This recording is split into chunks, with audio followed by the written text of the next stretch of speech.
Welcome to That Annuity Show, the podcast that will make you an expert in explaining annuities to your clients. Give us 30 minutes each week and we'll shave hours from your client presentations. Now, here's your host, Paul Tyler. Hi, this is Paul Tyler, and welcome to another episode of That Annuity Show. Ramsey, good to see you here this morning. Always glad to be here. Boy, I tell you, this is, we're end of October, right in fourth quarter. Ramsey, I will tell you, on our company side, it is short stroke time to get to the end of the year. What a crazy year it's been. I mean, interest rates going up. Like, I guess, how many times in history have bonds fallen and the stock market fallen at the same time? This is an unusual time. Yes, well, it highlights a lot of risks in retirement portfolios that I think were underappreciated. Yes, there was always this presumption that stocks were the risky part of your portfolio and bonds were the low risk part, and in fact, we're suffering on both sides, which actually makes a great segue into today's guests. Today, we're joined by Matt Wolniewicz, who is the president of Income America, one of the leading institutions in the space of in-plan annuities. And I will confess that's an area of particularly high interest for me and my own company. So really excited to hear what Matt has to say today. I think this is a very, very important development in the retirement industry. So with that, Matt, tell us a bit more about yourself and about Income America in particular. Yeah, I'd be glad. Thanks for having me today, Paul and Ramsey. It's always good to get a chance to talk with you too. Just real quick background on me. I have been the president of Income America for the past 2 years. Prior to that, I was the president at FI360, the firm that was really leading the charge on the fiduciary standard. And then prior to that, I had been at Morningstar for quite a long period. And so it's been an interesting journey, an evolution for me. I certainly always have the end investor at heart. And, I've got a particularly personal story about my dad, who actually went into retirement in the second quarter of 2008. The last great bull market. And so I'd be glad to share some of that. But I've been really excited about Income America. I think 2 years ago when we launched, we were really on the cutting edge of bringing in-plan 401k retirement income solutions to the market. And it's been really interesting for how the conversations have changed over the past 2 years, because 2 years ago, there was a question about whether there was really even a need for them, Ramsey.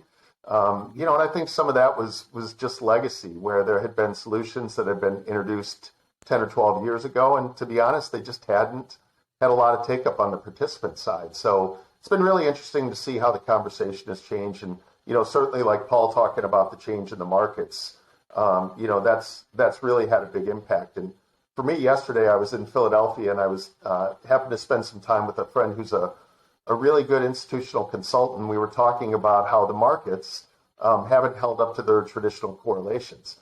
And he said that they've actually had more interest in the alternative space. And I said, well, even the alts are getting killed. And he said, yeah, but there's some areas that have added some values. And he mentioned a word that I hadn't heard in a long time, and that was hedge funds. So it really is hard times right now, especially, again, for an end investor who's worked their whole life and really made the sacrifices to make sure that they can have a comfortable retirement. These challenges just couldn't be any tougher to navigate right now. So, wow, so much to unpack there. A quick comment on the last piece, sort of the alts piece. So I'm a big believer in the role of alts in retirement portfolios over time. I think that at the same time, though, alts ultimately are correlated with public markets over the long haul, right? If credit spreads are widening, then credit spreads on private credit should widen and the like. And if the stock market's doing well, then that means fewer exit strategies for equity and private equity investments. So it's not sooner or later that there's going to be a correlation there. But I wanted to back up and go back to the personal story you cited. Yeah. And like, it's really like, if you think about it, like all of us, there's usually some personal catalyst that, ultimately translates into, right, shaping an entire career. And it sounds like you have one of those. So please share more about that. I do. My dad was somebody who really worked hard his whole life. I mean, always made sure that me and my three younger sisters had enough, but he worked hard and he never really had the benefit of a pension. So him and my mom, were really diligent savers. And I'll never forget, as he began to think about retiring, he asked me to go and sit with his financial advisor. And we went into the financial advisor and I just asked a really simple question. I said, hey, Jim, what is your philosophy about asset allocation as my dad goes into retirement? And I'll never forget this for the rest of my life. I asked him that question and literally sweat started popping up on his forehead. And he looked at me and he said, I'll be right back. So he got up and left the room, and my dad stuck his hand on my lap and he said, Matt, he said, settle down. He said, this is Jim. We've been friends for a long time. And I said, Dad, I asked him a layup question, right? And he came back and he ultimately stuck on the desk a book that was about 200 pages long, and it was his firm's view on asset allocation. And I said, no, Jim, tell me about asset allocation for my dad. And so as we were leaving, I said to my dad, I said, hey, Dad, listen, we've got to find a new financial advisor. And he said, oh, man, but he's great. He takes me out to play golf and gives me golf balls. And I said, exactly, Dad. And so, when my father did finally make the decision to retire, it was the second quarter of 2008. We were in one of the biggest bull markets in history, and he couldn't have been any more excited. When he did retire, and as that year began to progress, as we all remember, through the summer it started to get a little bit worse, and then once the fall hit, it really started to fall. And he would literally call me at the end of the close of market every single day, which is 2:00 in Chicago, screaming at me, telling me that he was getting me out of the market. And the short story is, luckily I had convinced him to park enough money on the side for a year so that they had cash to meet their minimum obligations. But the worst day ever, I think it was March 9th of 2009. I believe that was the very bottom of the market cycle. At 2:00 in 1 second, with the headline news, the financial news blaring in the background, I get a call from my dad saying, I'm selling everything. And I said, Dad, don't. You will never be able to make up from that. And luckily, I was able to keep him convinced to stay fully invested. And I can only imagine what would have happened had they sold out when the market was down 56%. We all know the catastrophe that's associated with that. So for me, Ramsey, I've always been focused on the end investor, and having my dad go through a situation like that, had he not had some guidance, I am really convinced that he would have sold out at the very bottom. Well, it's interesting. There's a lot there, Matt. So first, you were every advisor's worst nightmare. You were the kid who disrupted the relationship, but for good reason. I think the other part is what is the role of should an advisor really be? Should it be somebody who's picking stocks, or should it be somebody who's helping manage behavior? And it sounds like that's what you did with your dad. That's a great question, Paul, because if we just look at things statistically and analytically, most of the active managers can't beat their benchmark. And if they can beat their benchmark in a single year, they certainly can't do it over a 5 or 10 year period. And so it's interesting when I look at my career and the way that the financial advice side of the business has really morphed. You see more and more advisors either using models or some type of TAMP solution.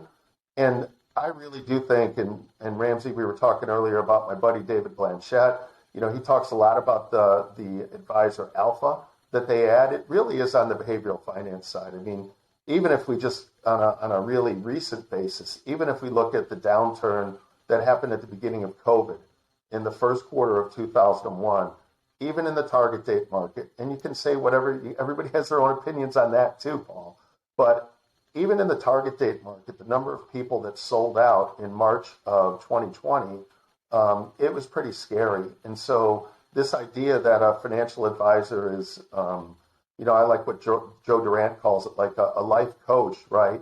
Somebody who can really help on the behavioral finance side. there's no doubt that investors, especially those that are close to retirement, they really do need that help and guidance. So in the hierarchy, like the behavioral piece is probably the most important one. So agree with you there. The investment advice is of some value, but it is actually something that's readily available and commoditized if done right using indices. And the last piece is, playing golf and getting big golf balls, which, and it seems like your dad's advisor was over-indexed to that and probably earning, 100 basis points a year for that. And that's, or more, God forbid, right? And that is precisely the problem there. So, all right. So, hey, Ramsey, yeah. One other thing I just have to mention too, because when I just think about, my dad's journey, the other thing that you have to remember, it was just him and I that met with the financial advisor. And my father ultimately passed away before my mother. And I can tell you that my mother had no relationship at all with that advisor. Mm-hmm. And again, as I just think about, couples, I don't know what the stats are exactly, but I think that a high number of widows end up changing advisors and practices simply because they don't have any relationship with the advisor. And that's too bad for everybody. But I think that it really is an unfortunate fact that happens a lot. Yeah. Well, Ramsey's going to go. Ramsey's got some good topics here to go into, but just to stick on this, because I think the topic we're discussing is so relevant for advisors, right now, Matt. The other aspect you just mentioned was frequency. So the market's going down. You're having daily conversations with your dad. I got this question, Ramsey, from a journalist yesterday. How frequently should people revise or take a look at their retirement plan? And I was kind of stuck, Matt, on that one, which was, well, probably, at least once a year. But, was that check-in really what you just described? Was that almost like a daily reaffirmation that the plan is still working? It sounds like you made some changes, repositioned cash, for your dad. If we fast forward to this environment, how frequently should people be looking at their retirement plans? If you were answering that question. That's a great question, because when my family calls me with questions, I tell them just to throw away their statements, honestly, because, I tell them, listen, it's not like you're looking to retire today. You've got at least 10 years, and so the chances of the market having a full recovery in that time are pretty great. But, Paul, it is interesting because, my advisor personally will contact me at least once a quarter to meet with me. And she's very, very good about sending out kind of updates when there's big swings in the market. And even though it's via email, I don't mind consuming content that way. In fact, I'm a lot more likely to read that than I am to take a phone call. So I don't think it's certainly not an every week thing. But in these turbulent markets, I don't think that there's any problem touching base with the client once a month just to see how they're doing and to make sure, again, I think you hit on the real thing, to make sure that they're still committed to their plan and nothing has changed in their life. That may be too much, especially from a retirement plan, but I would certainly think on the private wealth side, that would be pretty appropriate. Ramsey, I'm done. All right. Well, that's an important conversation. So, all right. So here we are in 2022, and while we haven't had sort of the sudden severity that we saw in 2008, or we have different reasons, I should say, for the market suffering, we're still in the situation where, again, stocks are down a lot, bonds are also down. So much of the same pain that somebody retiring in 2008 would have had, people that are retiring in 2022 are having right now. And so, what are some of the lessons we can learn from that? And how does the in-plan annuity opportunity play into that? Sort of, I would say, going forward. So, if people had bought into in-plan annuities 20 years ago, where would they be now versus, where they are? Yeah, it's a really fair question, Ramsey. I mean, I think, and again, the conversation I was having yesterday with the institutional consultant is how the 60-40 portfolio and these market conditions, it hasn't held up. And I haven't taken a look at the numbers to see how that worked back in 2008. But, certainly with a retirement account, again, on the behavioral finance side, knowing that a participant has enough income to at least make their basic needs, irrespective of market performance, on the behavioral finance side, that's just something it's really important. And it's interesting because not only is it important to that end participant, but right now in this war for talent amongst companies, it's crazy how the market's performed, and yet the job market has really held up. And so, the idea of the great resignation or the quiet quitting, all these HR professionals are looking for benefits that are unique to hold and retain employees. And so certainly the benefits like the 401k plan, those are definitely benefits that need to be competitive. And having some retirement income in there certainly is different than some of the other areas. And it may be more important, for those that are, near retirement, but also any of the young people that are going to live through this market cycle. I have to believe that, yes, they like Bitcoin and all these other things, but I have to believe that at least in the short term, they're going to be pretty adverse to taking on these risky bets.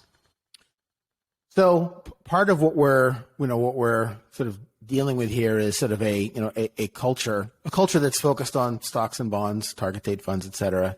And so coming from that to a market that is where there's a greater penetration presence of in-plan annuities, what do you think it takes to get there? Like, who are the people that need to be brought over the line? Like, who are the stakeholders? Like, so there's plan sponsors, there are plan participants. What do we need to do to bring them over the line? And are we seeing movement there in your view? Yeah. So to answer your question about movement, yes. And I would say that it's accelerated greatly in the past 6 months. Mm-hmm. Look, the market certainly helps annuities, right? I mean, all the stats that I've seen say that all the annuities are setting records for quarterly sales. So we know that market volatility definitely drives interest in that. But on the in-plan side, I think that we really have to look back to the Secure Act when that passed. And unfortunately, that happened just before the COVID crisis came through. And so one of the challenges for the plan sponsors in the past had been, if something happens with the insurance company and they fail, who is on the hook for the obligation for all of these participant benefits that the participants have been paying for? And everybody could tell me, insurance companies never fail. And again, all we have to do is look back to 2008 and think about AIG. And without a government bailout, there would have been a lot of trouble and pain there. So the Secure Act provided a safe harbor for the plan sponsor so that as long as they went through a due diligence process, they could have a safe harbor there.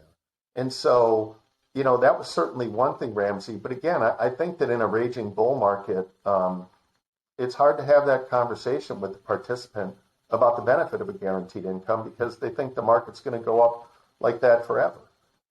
So market volatility has definitely brought it back for the participants. But the other thing is the retirement plan advisor and the consultants. That community definitely has more interest in the in-plan solutions, really for two reasons. One, if the participant rolls out of the plan, then those professionals have little impact. There isn't much that they can do to make a difference for those participants. And so it's interesting that sponsors now, in the past, I would say they might be indifferent to maybe hoping that a participant left the plan. I feel like now that's changed. And, typically the people that are leaving the plan have the higher balances. And so it's to the plan sponsor's benefit if those higher balances stay in plan, because then they get some leverage over the providers. So it's been real interesting that the institutional community has begun to warm up to and embrace this idea. The other thing is those consultants are always looking for a reason to have a conversation with a new prospect on the plan sponsor side. And so the guaranteed income in plan is definitely something that they can take out to prospects. And if the existing consultant or advisor isn't talking to them about it, it's a great way to gain some leverage and some trust and some credibility from the plan sponsor. So you introduced a third sort of stakeholder that I missed, which was the retirement plan advisor, right? So you've got the plan sponsors, you've got the plan participants, but retirement plan advisors, particularly in the small and medium business segment, are super important. And so I know you are out on the road at conferences talking to this segment very frequently. Are you seeing traction? Are you seeing movement? How much is it? Do they understand the value proposition? How much do you have to explain it? Like, I guess I'm trying to get a sense for how receptive are they? Maybe they're getting there. Are they being nudged, or are they receptive so far? It's really changed a lot, I would say, over the course of this year. I was telling Paul earlier, I've done over 40 speaking events this year. So I dedicated myself to just being out on the road and providing education. And I would say that that again, through the year, and again, I mean, there's definitely a correlation to the market, right? And so there has been more and more interest, but still, when I talk to my friends that are advisors and I mention in-plan or I mention guaranteed income, right, the first thing that they say is, "Oh, that's an annuity." And I'm like, yes, it is. That's the only way that you're going to get any guaranteed income, right, is with an annuity. And they say, those don't work. They're no good. They're too expensive. And so I just feel, Ramsey, that, again, in the education, there's one thing in talking about it in a plan. Yeah. There's another idea of just talking about the benefits of it, because everybody's got a bad experience with a retail annuity, either personally or with a client. And so talking them through the nuances and the difference and really the benefits of an institutional offering, it's pretty interesting where that conversation ends up at the end. So for Ramsey and I, we're going to trademark this thing before it goes out. If we were to form the National Association of In-Plan Annuities and start to lobby different individuals, would you tell us to focus first on trying to almost get annuities, in-plan annuities, set as a default option, like X% of your plan for employees should default into that? Would that be our number one objective to really, drive activity in the marketplace? I think it's a great question. I think there's a 1A and a 1B. I think that 1A is the idea that in-plan annuities can be a QDIA, and then 1B would be, at what age is it appropriate to put somebody in as a QDIA? Is it really appropriate for a 22-year-old, or should it be for a 55-year-old, or is it somewhere in between? I think that those are two of the really key topics. And again, especially in the institutional consultant community, there's a lot of questions there over those two topics. So I'm glad you answered that question, Matt, because you did it. It was way more nuanced than what my answer was going to be, which is yes. Yes. Yes. The short answer is yes. Yes, we should lobby to make them the qualified default investment alternative as often as possible and to the broadest possible audience. Okay. And so well said, Matt. Okay, the other question, which you raise, is this educational question. Because Matt, I get all the questions like no surprise. You're answering these all day long, which is, oh, these annuities, they're high. The fees are high. The ROI is low. And I tell them, no, it's not an investment. It's insurance. And right, that's right. What's your ROI in the house? Now, when I think of the process at the employee level, and I'm going through and making my choices, all those forms are kind of getting my head aligned around an investment-oriented process. What's it going to take? I mean, to get people to think about, what do I allocate between my equity, my bonds? Oh, and by the way, annuities are bond-like protection. They're insurance. What do we need here? Changing forms in this business is hard, really hard. Yeah, that topic, Paul, is a mess. I think that one of the most abused terms in the financial services industry today is financial wellness. Everybody has a different definition. Everybody thinks that it means something else. There's all kinds of software out there. And the bottom line is that the participants rarely engage in that unless somebody comes out and meets with them and really talks about their specific situation. And so it becomes a challenge to do education broadly at the participant level. Ramsey, that's why I like the QDIA. We've done a really good job on the accumulation side of retirement savings with auto enrollment, auto escalation, things like that, where to the end investor, it's kind of painless because it's small incremental changes over time. But it's really disappointing that once somebody has worked and accumulated the assets, and we all know that all investors are undersaved, that when they get to retirement, there's no way to help them with that going forward.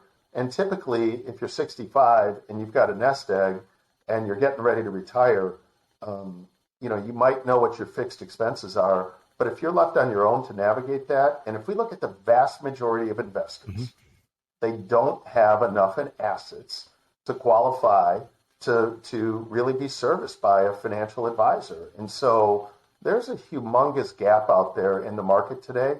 And again, that's a reason why I believe that QDIA is such a great alternative for the vast majority of retirement savers.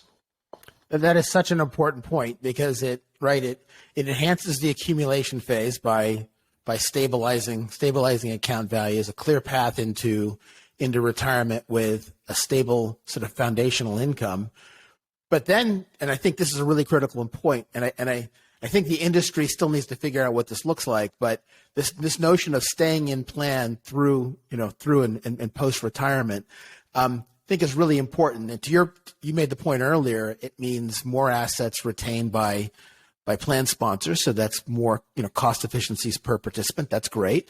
I do think that, and the other thing is that it means not rolling over into, an expensive alternative that may or may not be, managed by an RIA or some other platform. Right.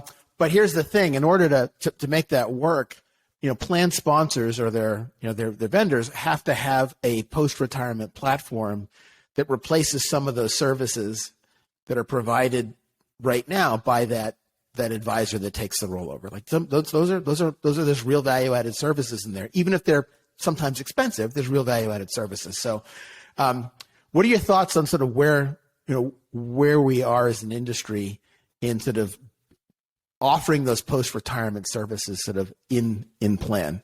Is that a lot more work to come, or you think we're headed in the right direction? I think that we're still in the pitcher warming up on the mound before they take the mound in the first inning. I mean, Ramsey, it's crazy when you think about, again, all the debate about financial wellness or ways to get people to save more. I feel like that's where more of the conversation is than, now that somebody's reached retirement, how do we help them going forward? And again, I feel like that's a topic that's just really starting to gain momentum. I know that there's some things in Secure Act 2.0 that may help with that, but I really do feel that on the legislative side, that the legislators are becoming more interested in the retirement outcome. Certainly because, say what you will about Social Security, but, we've got to figure out a way to refill that trust fund too. And so there's only so many ways that we can do that. And so, yeah, I really think that the next focus from the financial services community is going to be on, post accumulation and how we help people going forward. Look, I agree, and I think it's great, and I think we need to come up with an institutionally priced and scalable solution that reaches like all consumers who need it, not just the wealthy. So I think it's fantastic. Ramsey, you brought up something that is again very near and dear to my heart. That's the fiduciary standard, and the benefit by keeping people in plan is those are fiduciary accounts by default. Yeah. So you've got a fiduciary that's sitting on top of that. It's for the participant's sole benefit that plan exists. And if somebody takes their rollover and they're not financially savvy, that's when people can really get into trouble. And that's where all those horror stories come from. So, yeah, I think that's another benefit of keeping people in plan. Sure. So macro question from the annuity space. You and Ramsey are the industry is wildly successful. And let's say I don't know, Ramsey, what's a big number? 5%? I mean, if we were to look back and say, wow, this was wildly successful, are 5% of like 401k assets in annuities 10%? Do you have a view? Well, 10% would be $700 billion. So Yeah. that'd be a nice start. Huge. So let's cut it back and say, so 5%. Matt, what does this mean for the independent agent, independent advisor doing selling annuities today? Because does it just, have you delivered annuity, you've educated the public to the point where they understand them, they love them, and the market stays, or do you start to see rollovers go down and it's we're kind of, it's a waterbed in the market? Yeah, really two questions there, right? One is, what does it do to the advisor who's focused on annuities? And then the other one is a really common question that I get is, why would I do an in-plan guarantee? Because I'm not going to get any rollover business. So those are like two separate questions. But I believe that for the financial professional who's focused on annuities, having in-plan annuities will be a big lift to their business. Because again, I would say that most participants don't even read their statement, and they certainly don't understand fees or disclosure. So there's a reluctance for investors to look at some of these solutions because they just don't understand them. And so if the average participant in a plan could understand that they are protected with a guarantee, everybody has held away assets that are outside the plan. So I think that would make the story much easier for those people that are really focused on providing guaranteed income solutions on the wealth management side, because again, you're just going to have a population that's more educated. The other thing is, when a population is more educated, it brings more transparency to the market, and that's good for everybody. It's good for the advisors that are focused on that. It's good for the end investors. So that's one segment of it. Paul, the other question that I get asked often is from advisors, it's going to kill my rollover business. And, if that's what you built your business on, again, I would just challenge that advisor to look at the demographics of a plan. Because whether it's the old 80-20 rule or 90-10, the people that have sophisticated planning needs, they most likely, again, have outside assets that they're going to need help with. And they're still going to look to that advisor for that. For somebody who's worked in the plan and they've got, $40,000, most likely the advisor, is going to push them into a managed portfolio, or, they may not even have the time to meet with somebody like that. So, I think that the in-plan is good because, again, it brings visibility to the idea of guaranteed income. And secondly, those individuals with more sophisticated needs, they're going to be looking for financial professional help anyways. All right. So we were supposed to also talk about the 4% rule, but we're hitting the end of time here. So I don't know if there's any quick comments you want to make on that, or we can have you come back to talk about that sometime soon as well. I'd love to come back. I could beat Michelle's record for being on the shows. I got so much to talk about, but you guys just have to rein me in. I just think I met with all of our partners yesterday, and the optimism around in-plan has never been higher. I think that the portability question is still a big issue that lingers out there, both at the plan level and at the participant level. And at the same time, it's the record-keeping community that really needs to make a decision and a commitment to commit to these. And I think that 2023 is going to be a very interesting year to see what happens in that regard and to see what solutions these record keepers begin to select. So I think that 23 is really going to be an interesting year for the in-plan market. Yeah, hey, this was wonderful, and you know what? You offered, we'll pull you back to talk more. So I guess my last question for you, Matt, is I look back in 2021, I think it was the year of life insurance. COVID happened. People said, oh, maybe I could die, and maybe I need insurance. We saw a big spike. Do you think 2022 is sort of the year of the annuity when people say, my 401k dropped 30%. Wow, if I'd had this in an annuity, maybe this wouldn't have happened, or at least I wouldn't be as I wouldn't be looking at my statement like I'm looking today. Go ahead, Matt. I was just going to say, I agree. I think whether or not 22 is, it definitely opens up the conversation for literally every investor.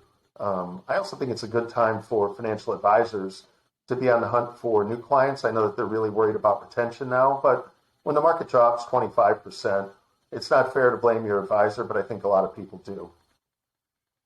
So I was just going to mention that, we recently put together a slide that showed 5-year performance of target date funds, and it was across all the 6 top providers.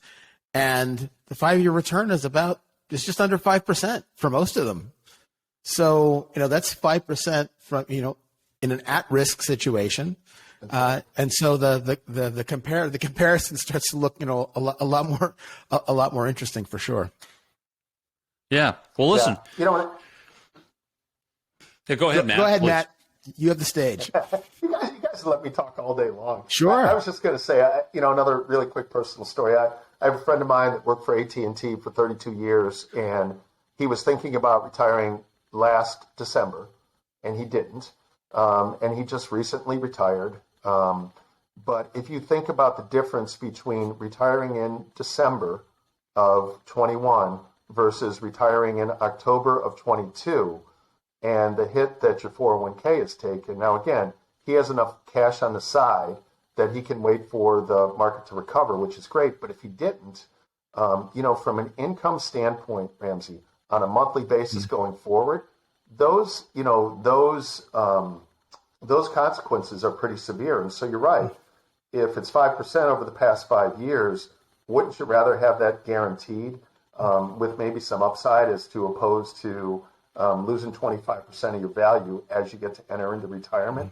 That's a pretty tricky situation for most investors.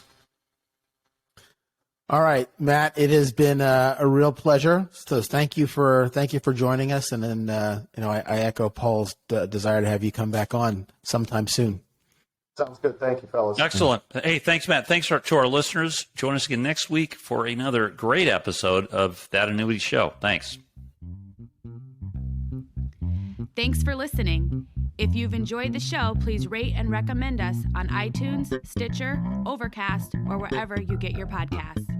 You can also get more information at thatannuityshow.com.